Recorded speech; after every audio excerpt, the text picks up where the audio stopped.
আসসালামু আলাইকুম। বিএনপির ভারপ্রাপ্ত চেয়ারম্যান জনাব তারেক রহমান, আমি ওনার প্রতি সম্মান ও ভালোবাসা রেখেই বলতেছি, উনি কি আসলে বাড়ির কাজ মানে বা হোমওয়ার্ক যাকে আমরা বলি, বাসার কাজ, ওইটা না করেই কি মিডিয়ার সামনে এসে যে বক্তব্যটা দিলেন? আপনারা হয়তো অনেকেই শুনেছেন যে যারা সংস্কার চাচ্ছে, নির্বাচন দেরিতে চাচ্ছে, তারাই আবার প্রার্থী ঘোষণা করতেছে। এরকম করে জামাত এবং এনসিপি কে কি তিনি একটা একরকম খোসা বা তাদের প্রতি একরকম ঘৃণা নিয়ে এই বক্তব্যটা তিনি দিয়েছেন। এর আগে দেখেন, বাসার কাজ মানে হোমওয়ার্ক না করেই ছাত্র দলের সভাপতি এবং সেক্রেটারি ওনারা কিন্তু একটা বক্তব্য ওনাদের ভাইরাল হয়েছিল, সেটা হচ্ছে শিবিরের উপর দায় দিয়ে দাও। এখন কিন্তু বিএনপির ভারপ্রাপ্ত চেয়ারম্যান তারেক রহমান, আমি ওনার প্রতি সম্মান শ্রদ্ধা রেখেই বলতেছি, উনি আবার বললেন যে যারা সংস্কার চাচ্ছে এবং নির্বাচন চাচ্ছে না, তারাই প্রার্থী ঘোষণা করতেছে। স্পষ্ট এখানে বোঝা যাচ্ছে বাংলাদেশ জামাত ইসলামী ও এনসিপি কে টার্গেট করেই উনি কিন্তু এসব বক্তব্য দিয়েছেন। কিন্তু উনি আসলে হোমওয়ার্কটা আমি কেন বললাম, এখানে দেখেন জামাত যেখানে যেখানে প্রার্থী ঘোষণা করেছে, দেখেন বাংলাদেশ জামাত ইসলামীকে কিন্তু অনেকদিন ধরেই রাজনীতিতে সেরকম প্রভাব খাটাতে দেখা যায় না। ১/১১ পর ১/১১-তে কিন্তু আওয়ামী লীগ বিএনপি সিট ভাগাভাগি করে নিল। মাঝখান থেকে বাংলাদেশ জামাত ইসলামীকে 2টা সিট দিয়েছিল, আপনারা হয়তো জানেন। সেখানে কিন্তু শেখ হাসিনা এবং খালেদা জিয়া, তারা দু দলেই কিন্তু একত্রিত হয়ে আসন ভাগাভাগি করে জয়লাভ করেছিল এবং মাঝখানে জামাত ইসলামীকে মাইনাস করেছিল 2টি আসন দিয়ে।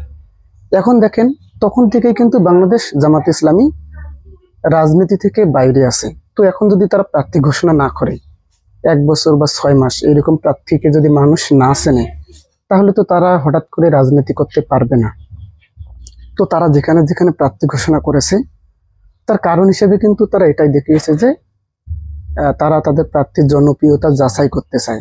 তারা প্রার্থী যে ঘোষণা করেছে, এটা যে প্রার্থী হিসেবে থেকে গেল তা কিন্তু নয়। প্রার্থীর জনপ্রিয়তা একটা আছে এবং এখানে বর্তমান যে বড় চ্যালেঞ্জ বিএনপির যে লিডাররা আছে, প্রার্থী হবে, তাদেরকে ডিঙ্গিয়ে জামাতের প্রার্থীকে জনপ্রিয়তা বাড়াতে হবে। সেই লক্ষ্যে কিন্তু বাংলাদেশ জামাত ইসলামী জনপ্রিয়তা বাছাই এবং জনপ্রিয়তা বাড়ানোর জন্য কিন্তু আগে থেকেই প্রার্থী ঘোষণা করতেছে।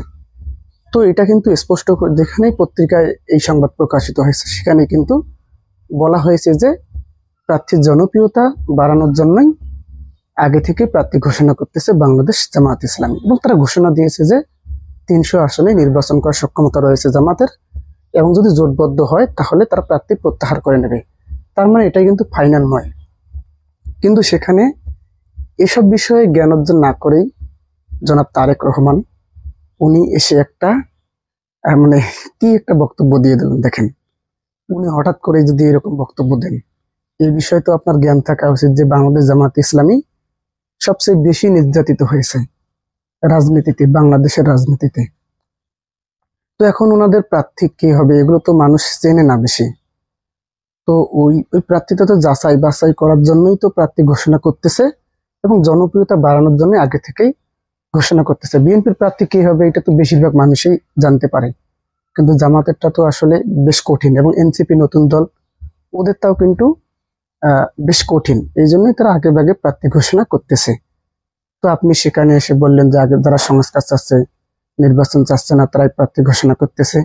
তো যেখানে যেখানে খবর প্রার্থী ঘোষণার খবর দেওয়া হয়েছে, সেখানে সেখানে সেই পত্রিকায় তো বলে দিয়েছে যে জনপ্রিয়তা বাড়ানো বা যাচাই বাছাই করার জন্য প্রার্থী ঘোষণা করতেছে আগে থেকেই, পরবর্তীতে প্রার্থী প্রত্যাহার করা হতে পারে যদি জোটবদ্ধ হয় বা অন্য কারোর সঙ্গে নির্বাচনে অংশগ্রহণ করে, এইভাবে আর কি।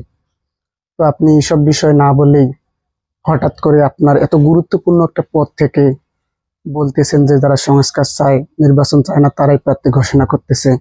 তার মানে কি সংস্কার চাওয়াটা কি অপরাধ?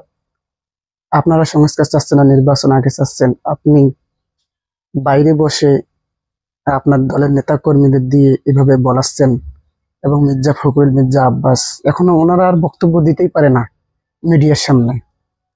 আপনি কৌশলে ওদেরকে লাগিয়ে দিলেন, এখন ওদের রাজনৈতিক ক্যারিয়ার খেয়ে দিয়েছে পিনাকি ভট্টাচার্য। আবার আজকে আপনি এরকম বক্তব্য দিলেন। এখন আপনি এর প্রতিক্রিয়ায় কি পাবেন বাংলাদেশের জনগণের পক্ষ থেকে, সেইটাই অপেক্ষা করেন। তো আপনারা আসলে কি মনে করছেন এই বিষয়ে?